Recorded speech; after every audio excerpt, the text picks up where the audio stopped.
The divorce papers hit the white tablecloth with a crisp sound that somehow cut through the chatter of 200 investors and colleagues. Everyone at my table stopped mid-conversation, forks suspended halfway to their mouths, as they stared at the legal envelope with my name printed in bold black letters. Callum stood behind me in his best suit, calm as ever, while I sat there holding a glass of wine that suddenly felt like lead in my hand. "It's official now, Tamsin," he said quietly, just loud enough for our table to hear. Then he walked away, leaving me surrounded by the most important people in my career, all of them watching my marriage end in real time. But let me back up. Let me tell you how a woman who thought she had everything figured out managed to destroy her entire life in 6 catastrophic steps. The kitchen smelled like the lavender candles Callum's mother had given us for Christmas, the ones I never bothered to light until I needed to impress someone. I was chopping vegetables for dinner with more precision than usual, trying to look like the perfect wife and daughter-in-law I definitely wasn't. "Tamsin, dear, can I help with anything?" Miriam asked from her perch at our breakfast bar. At 64, my mother-in-law still moved with the careful grace of someone who'd spent decades managing a household and keeping peace. She wore her silver hair in a neat bob and had kind eyes that made me feel guilty every time I looked at them. "Oh no, I've got it handled," I said, forcing a bright smile. "You just relax. You and Gerald have done enough traveling for one day." Gerald, Callum's father, sat in our living room, reading the newspaper with the focused intensity of a man who'd rather be anywhere else. At 67, he was still imposing. Tall, broad-shouldered, with the kind of quiet authority that made you straighten your posture when he walked into a room. He'd driven 3 hours to visit us, and I could tell he was already regretting it. Callum emerged from our bedroom looking tired. At 36, my husband still had the lean build of the cross-country runner he'd been in college, but lately, his face carried a weariness that made him look older. His brown hair was getting thin at the temples, and he had that distracted expression he wore when he was grading papers or dealing with difficult students. "How was school today?" I asked, keeping my voice light and interested. "Fine," he said, not meeting my eyes. "Same as always." That was the extent of our conversation lately. Ever since I'd started working late more often, ever since the marketing department had gotten that new team member, ever since everything had become complicated, Callum had retreated into himself. He taught 7th grade English at the local middle school, and usually he'd come home with funny stories about his students or complaints about administrative policies. Now he just came home, ate dinner, and disappeared into his study to grade papers until bedtime. "I thought we could go to Romano's tonight," I announced, trying to inject some enthusiasm into the room. "You know, that nice Italian place downtown. Make it a real family dinner." Miriam's face lit up. "Oh, that sounds lovely. Gerald, did you hear? We're going to Romano's." Gerald grunted from behind his newspaper. "Expensive place." "It's a special occasion," I said quickly. "It's not every day we get to see you both." That wasn't exactly true. They visited every few months, and usually I found excuses to work late or meet friends when they came to town. But tonight, I needed to play the role of the devoted daughter-in-law. I needed everyone to see me as the loving wife who was just going through a rough patch, not the woman who'd been staying late at the office to flirt with her co-worker. My phone buzzed on the counter. A text from Lucas. "How's the family dinner prep going? Wish I could rescue you." I felt myself smile before I could stop it. Lucas Arden was 31, charming in that effortless way that some men just possessed, and he had a talent for making me feel like the most interesting woman in the room. He'd joined our marketing team 6 months ago, and somehow our professional relationship had evolved into something that made my heart race every time his name appeared on my phone. I typed back quickly. "Surviving. Barely. Wish you were here instead." "Tamsin?" Callum's voice made me jump. I looked up to find him staring at me with an expression I couldn't quite read. "Who's texting you?" Before we dive deeper into this story, I have one small request. Please subscribe, drop a like, comment, and hit that hype button to boost this channel so more people can discover these incredible stories. Just Marina, I said, slipping my phone face down on the counter. She's having drama with her boyfriend again. Callum's eyes stayed on my phone for a moment longer than necessary. Right, Marina. The lie came so easily that it scared me a little. But what was I supposed to say? That I was texting another man while his parents sat in our living room? That I'd been having an emotional affair for months and was too selfish to stop? Well, Miriam said, clearly sensing the tension, Romano's sounds perfect. What time should we leave? 7:30, I suggested. That'll give us time to get a good table. Callum nodded without enthusiasm. I'll call and make a reservation. As he walked away, I caught Miriam watching me with a concerned expression. She was too polite to say anything, but I could tell she'd noticed the distance between Callum and me. She was the kind of woman who believed in marriage as a sacred institution, who'd been married to Gerald for 42 years and still held his hand when they walked together. My phone buzzed again. Another message from Lucas. Dinner with the in-laws sounds brutal. You deserve better than suburban family drama. This time I made sure no one was looking before I read it. But when I glanced up, I caught Callum staring at me from the hallway, his expression hard and suspicious. Romano's is booked until 8:15, he said. I made a reservation. Perfect, I said, but my voice sounded strained even to my own ears. The rest of the afternoon passed in uncomfortable silence, punctuated by Miriam's attempts at cheerful conversation. She asked about my work, complimented our apartment, and tried to engage Gerald in discussions about the weather and local politics. I played my part, smiling and nodding and pretending everything was fine, but I could feel Callum watching me with growing suspicion. By 7 o'clock, I was already reaching for the wine. 3 days earlier, I'd been sitting in our office lunchroom trying to decide if I was hungry enough to eat the sad sandwich I'd brought from home. The marketing department at Henderson & Associates wasn't glamorous, but it paid well enough to keep Callum and me comfortable in our suburban life.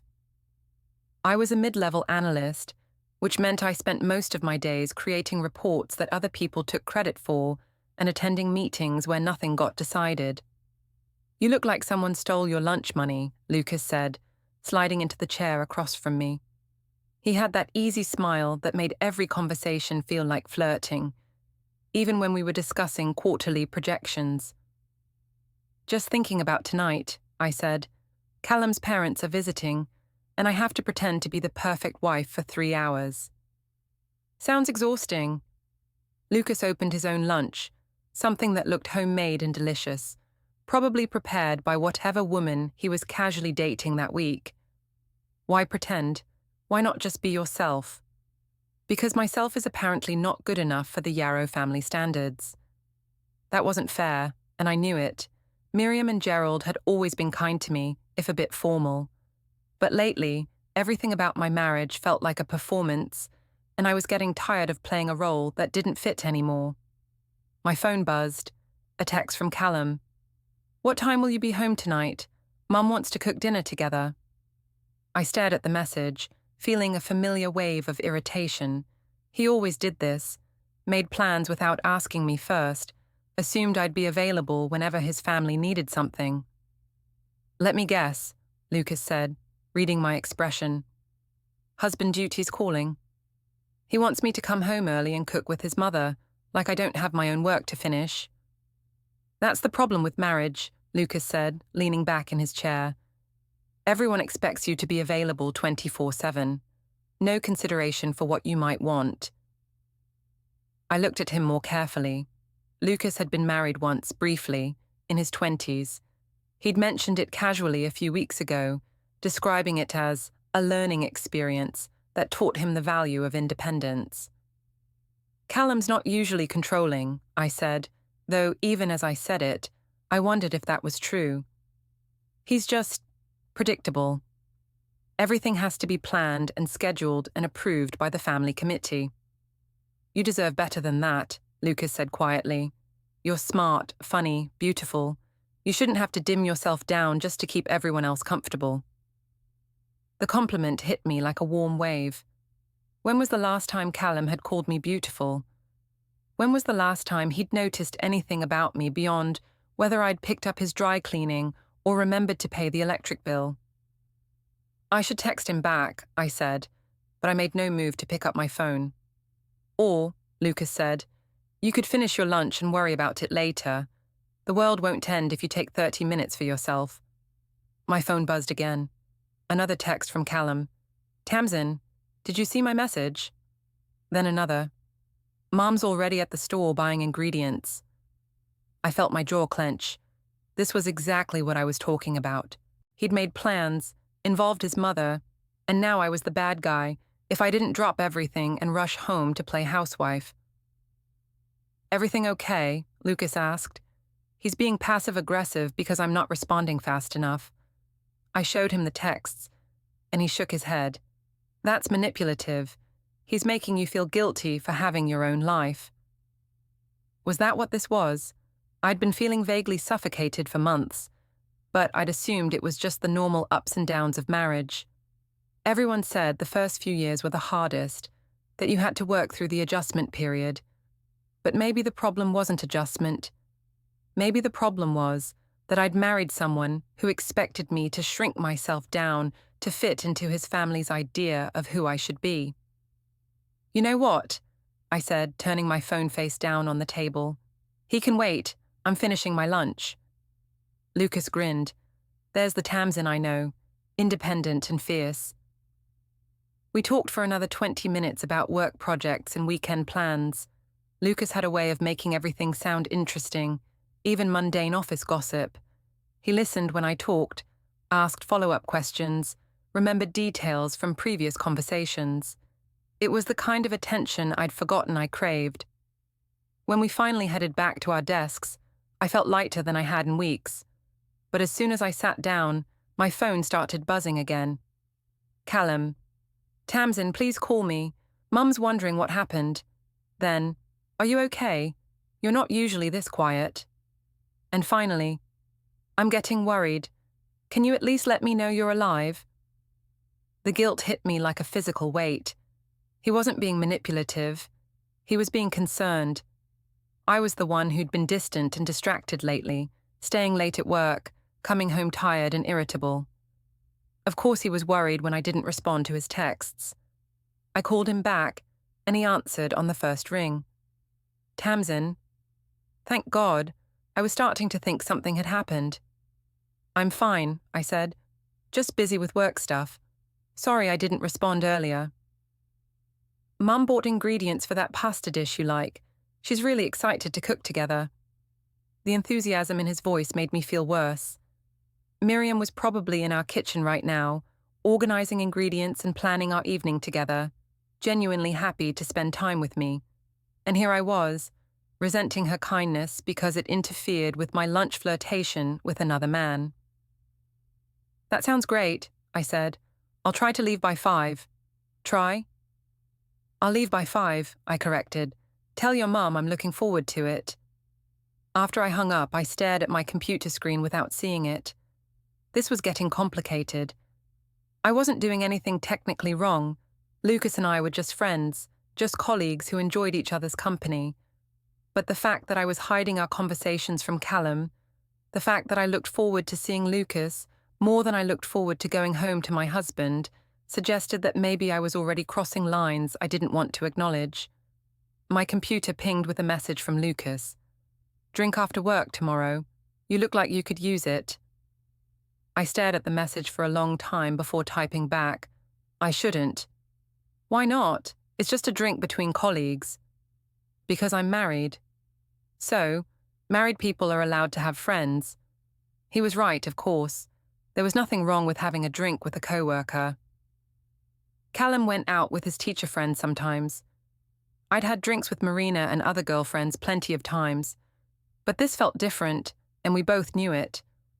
One drink, I typed, just as friends. Just as friends, he confirmed. But as I sent the message, I knew I was lying to both of us. Romano's was packed for a Thursday night, filled with families celebrating birthdays and couples on date nights. Our table was in the middle of the dining room, which meant we had an audience for whatever disaster was about to unfold. I'd already had 2 glasses of wine at home while getting ready, partly to calm my nerves, and partly because I was still annoyed about the whole situation. Miriam looked elegant in her navy dress and pearl earrings, the kind of woman who never seemed to have a hair out of place. Gerald had put on a tie for the occasion, though he kept tugging at it like it was strangling him.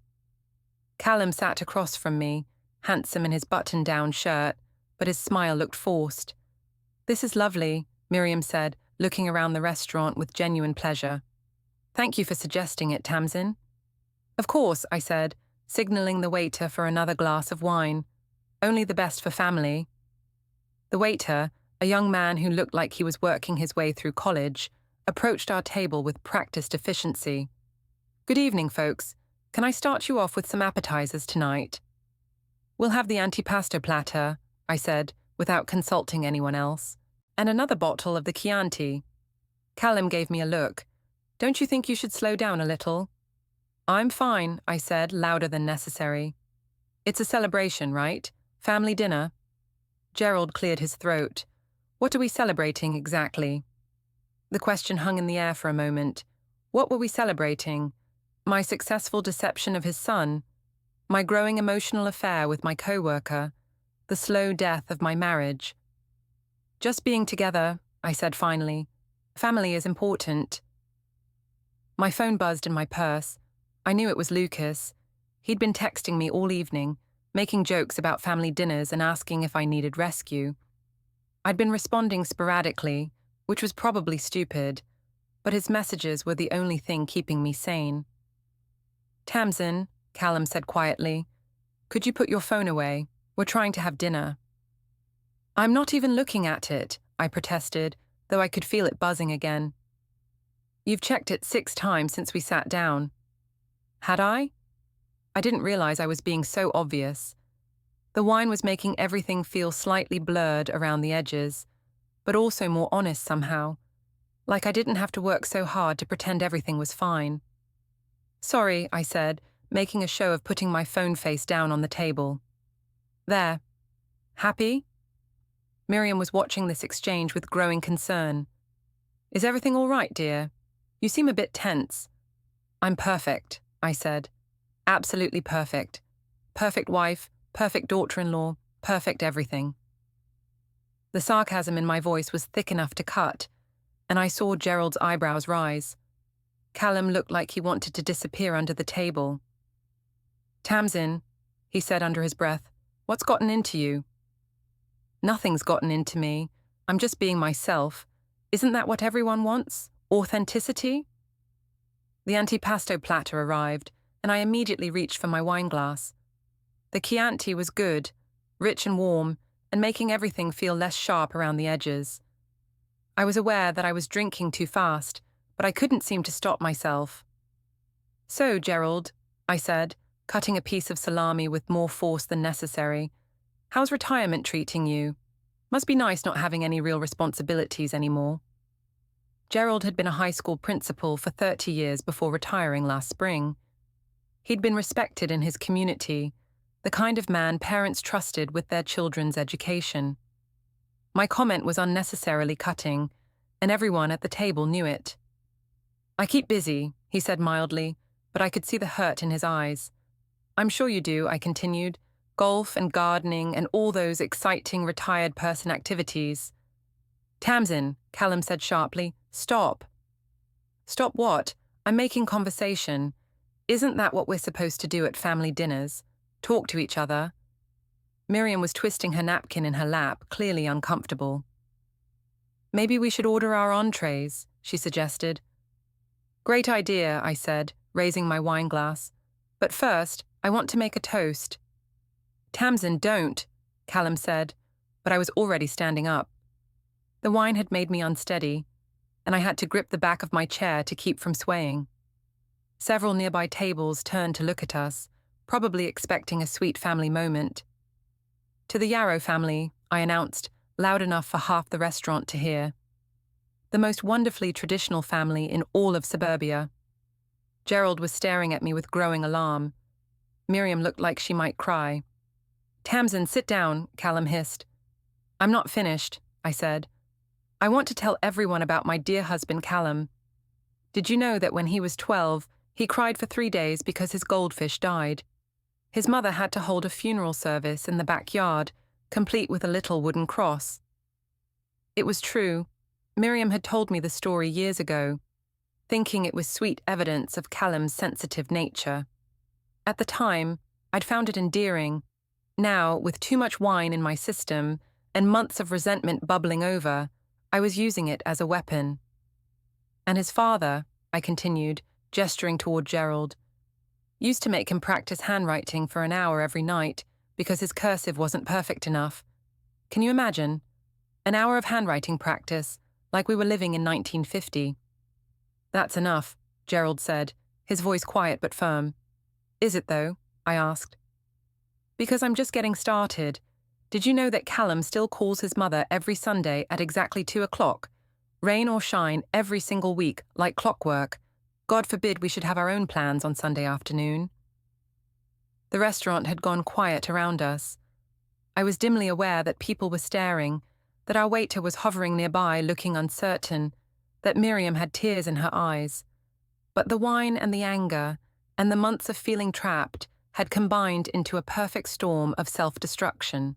"And the best part," I said, swaying slightly, "is that they all think this is normal. They think this suffocating, controlling, never grow up and leave home dynamic is what families are supposed to look like." Callum stood up so abruptly that his chair scraped against the floor. His face was white with anger and embarrassment. "We're leaving," he said. "Oh, come on," I said. "I was just getting to the good part." "Did you want to hear about the time your mother still did your laundry when you were 25? That's when Callum walked away. Just turned around and left me standing there in the middle of Romano's, holding my wine glass, surrounded by staring strangers and his devastated parents. Gerald stood up slowly, his face red with humiliation and anger. "You should be ashamed of yourself," he said quietly. Then he helped Miriam to her feet, and they followed their son out of the restaurant, leaving me alone at a table set for 4, with the wreckage of my marriage scattered around me like broken glass. I took a cab home because I was too drunk to drive and too proud to call Callum for a ride. The house was dark when I stumbled through the front door, and for a moment I thought maybe he'd left me entirely. But then I heard movement from the guest bedroom and realized he'd just moved himself as far away from me as possible. The living room still smelled like Miriam's perfume and Gerald's aftershave, reminders of the family dinner I'd just destroyed. I kicked off my heels and poured myself another glass of wine, because apparently I hadn't humiliated myself thoroughly enough for one evening. My phone had 17 missed calls and 23 text messages. Most were from numbers I didn't recognize, probably other restaurant patrons who'd witnessed my meltdown and somehow gotten my information. But there were also messages from Marina, my mother, and even my sister-in-law Claire, who never contacted me unless absolutely necessary. "Marina, girl, what happened? Someone posted a video on Facebook of you going off at Romano's. Are you okay?" A video. Of course someone had filmed it. In the age of smartphones, no public breakdown went unrecorded. I was probably already becoming a viral sensation. Drunk wife destroys family dinner.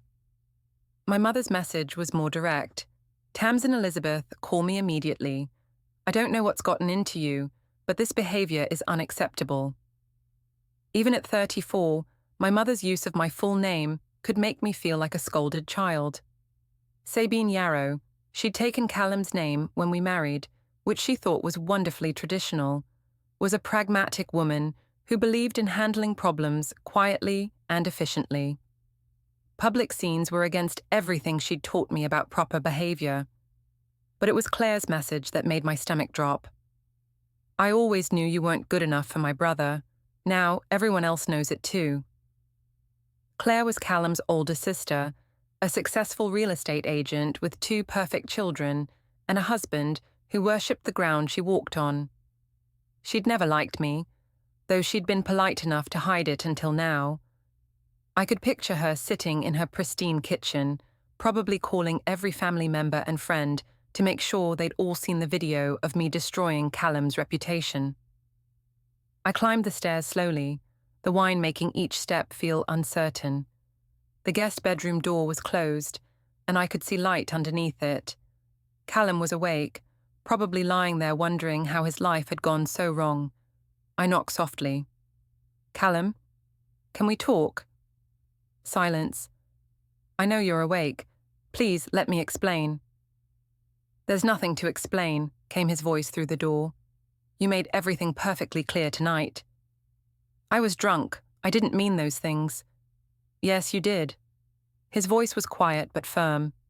"Drunk words are sober thoughts, Tamsin. You meant every word." I leaned my forehead against the door, feeling the cool wood against my heated skin. "Your parents will forgive me. They're good people. They understand that everyone makes mistakes." "This wasn't a mistake. This was cruelty. You deliberately humiliated them in front of a room full of strangers." He was right, and we both knew it. I hadn't just lost my temper or said something thoughtless in the heat of the moment. I'd stood up and methodically destroyed two people who'd never been anything but kind to me, using their own stories and vulnerabilities as weapons. "I'm sorry," I said to the door. "I'm so sorry." "Sorry doesn't fix this, Tamsin. Sorry doesn't take back what you did to my parents. Sorry doesn't undo the fact that there's a video of you mocking my family circulating on social media." I hadn't thought about that aspect, how this would affect Callum's career. He taught middle school in a small community where reputation mattered. Parents would see that video and wonder what kind of man was married to a woman who could behave so badly in public. His professional life could be damaged by my personal breakdown. "What can I do?" I asked. "Tell me how to fix this." "I don't think you can," he said. "I don't think you want to." "That's not true. I love you. I love your family. You have a funny way of showing it." I stood there for a long time, waiting for him to say something else, to give me some hope that this could be repaired. But the house stayed silent except for the sound of my own breathing. Finally, I went to our bedroom, my bedroom now, apparently, and lay down, fully clothed on top of the covers. The room felt enormous without Callum in it, like I was floating in space with nothing to anchor me.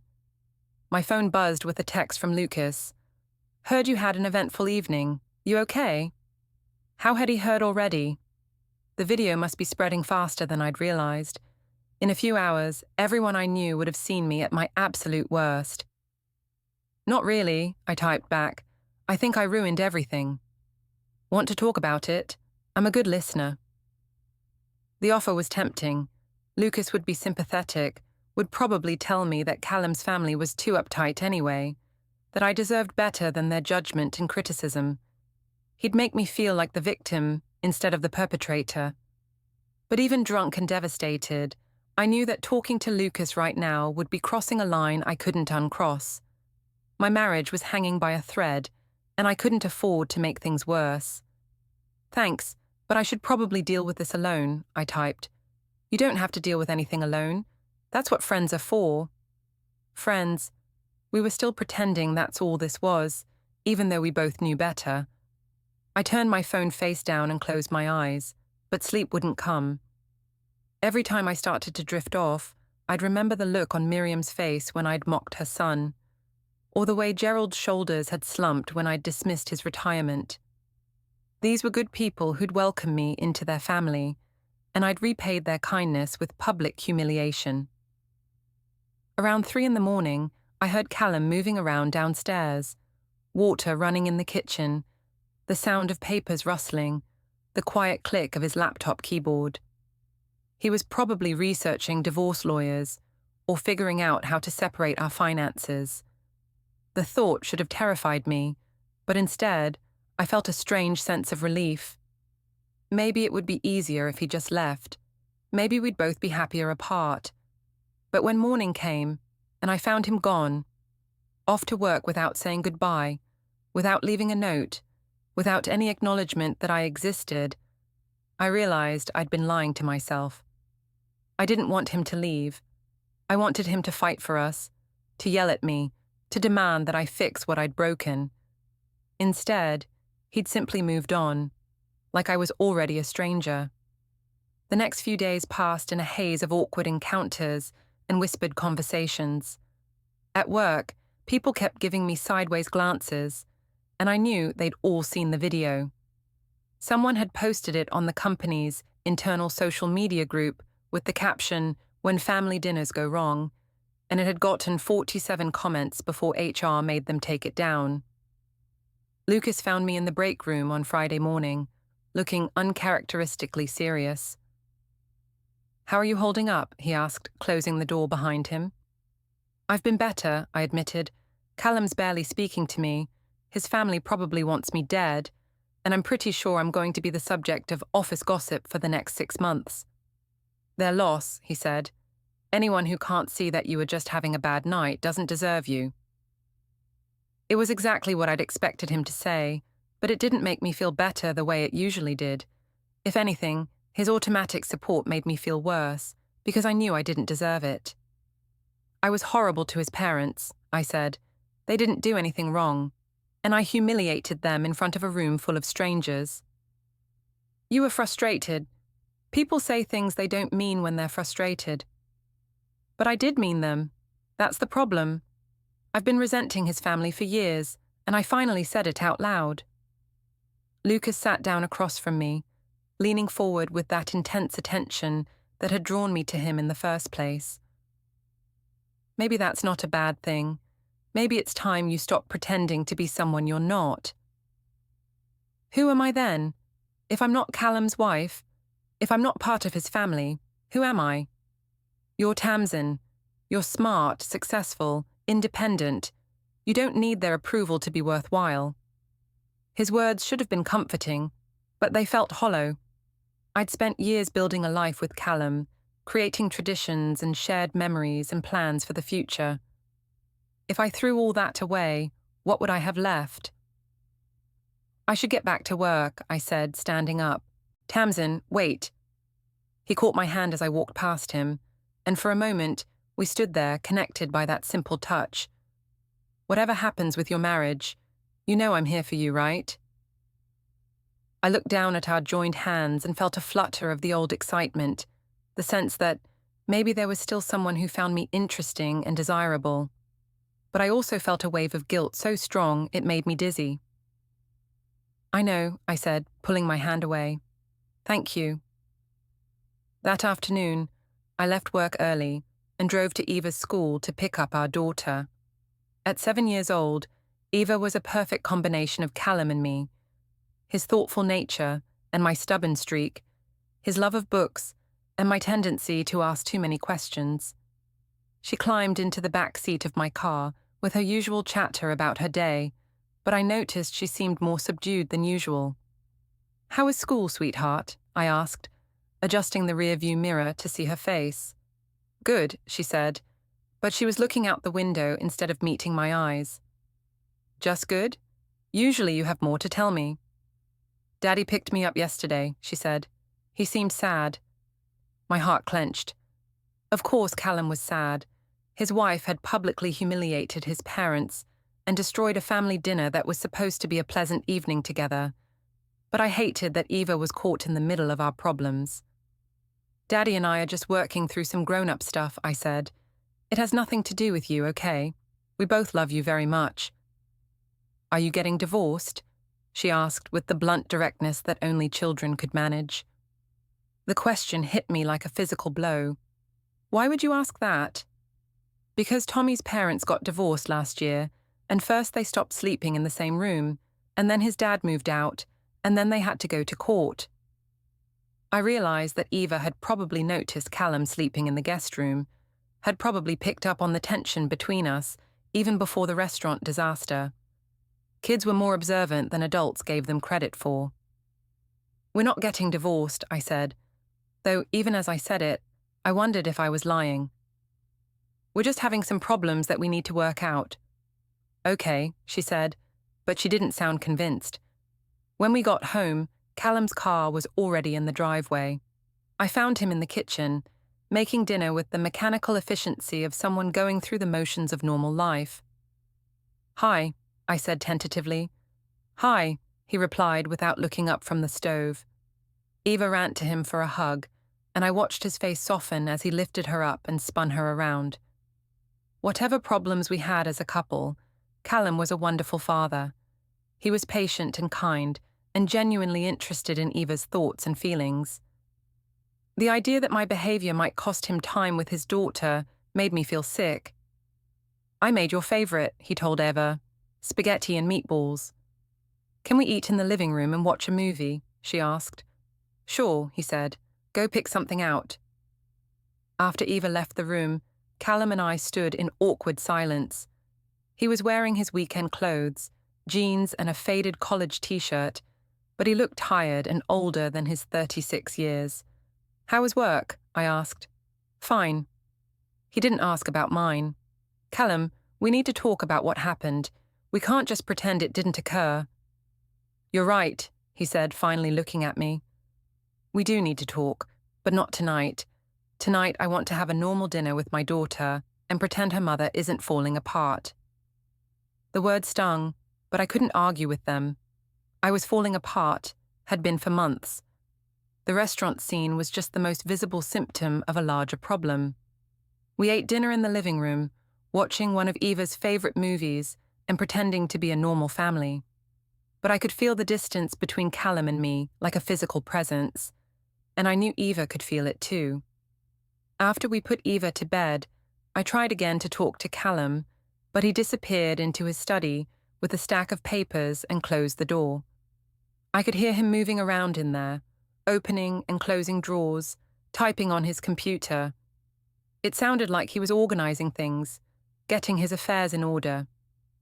Around 10 o'clock, I knocked on the study door. "What are you doing in there?" I asked.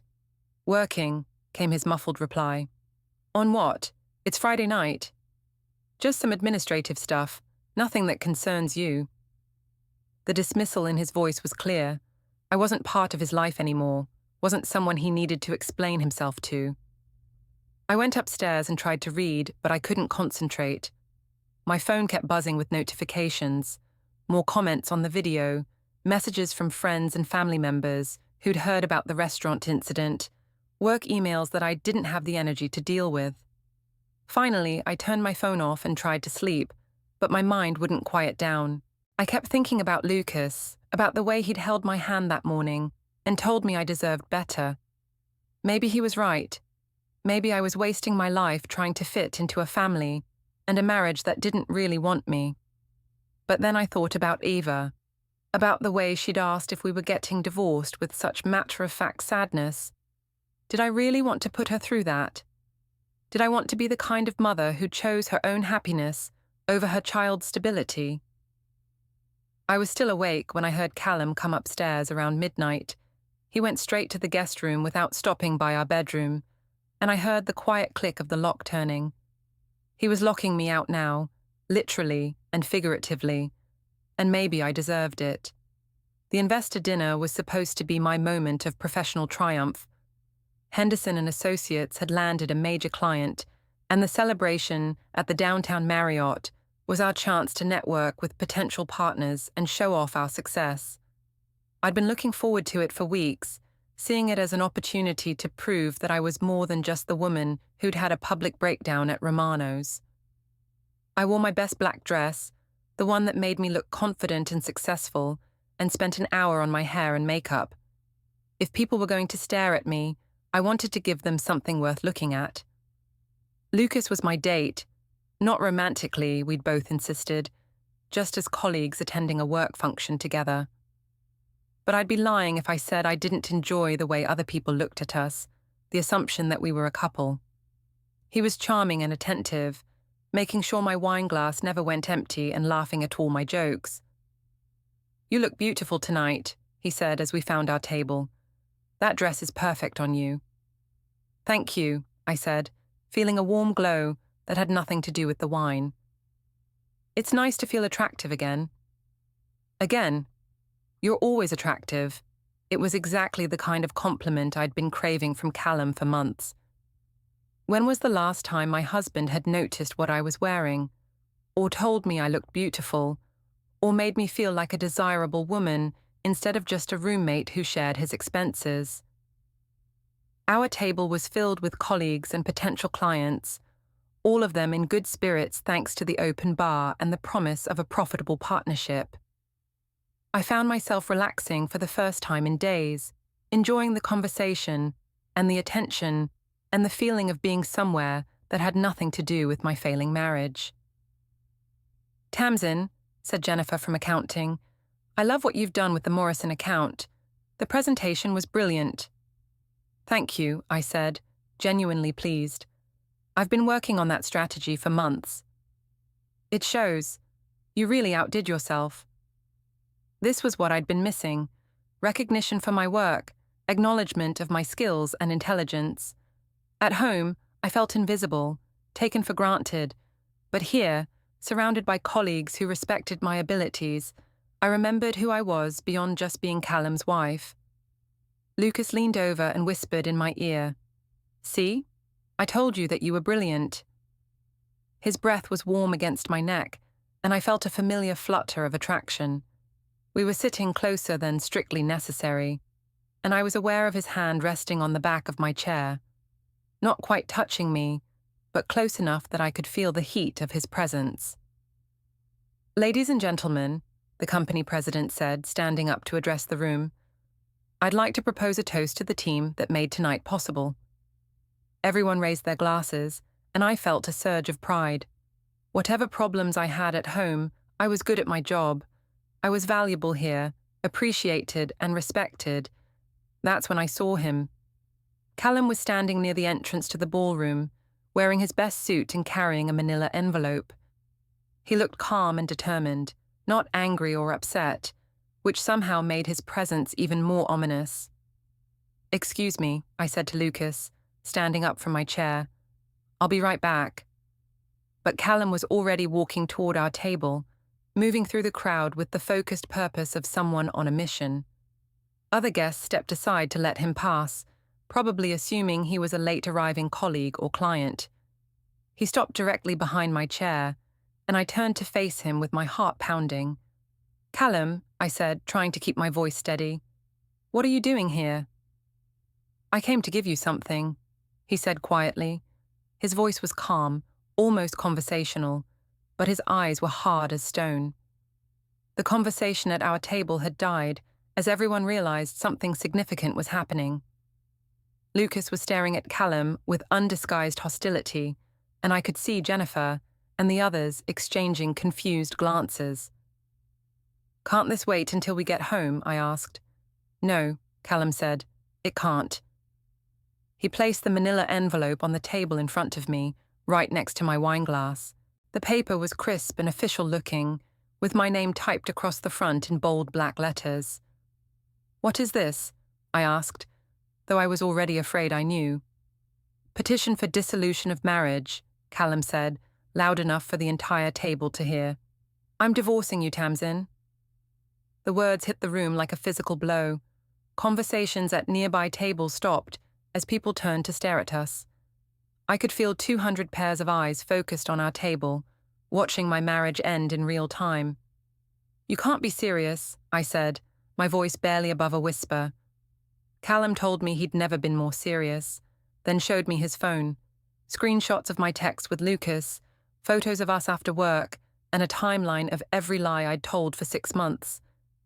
When I asked how, he reminded me our shared phone plan backed everything up to the cloud. He wasn't guessing.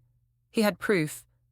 In front of my colleagues and clients, he shut Lucas down, made it clear I was still his wife only on paper, and said the divorce paperwork was ready. The room felt like it was watching a public execution, and I could already see people filming. Then he dropped the real blow. He was filing for full custody of Eva, using the affair and my public meltdown as evidence. When I begged him not to do it there, he said Eva would be better off than growing up watching me tear her father apart. He didn't yell, he didn't plead. He just named what I'd done, called it choice after choice, and said this was the moment everyone would finally know who I really was. He walked out and left me standing in the wreckage, surrounded by whispers and stares, holding divorce papers like a verdict. Lucas tried to touch my shoulder, but I pulled away. In that moment, comfort felt insulting. I walked out of the ballroom and into the parking lot, shaking so badly I couldn't drive. In my car, I read the documents through tears and realized how prepared Callum was. He had everything, and I had nothing left to defend myself with, only the unbearable clarity that I'd destroyed my own life, and I couldn't blame anyone else.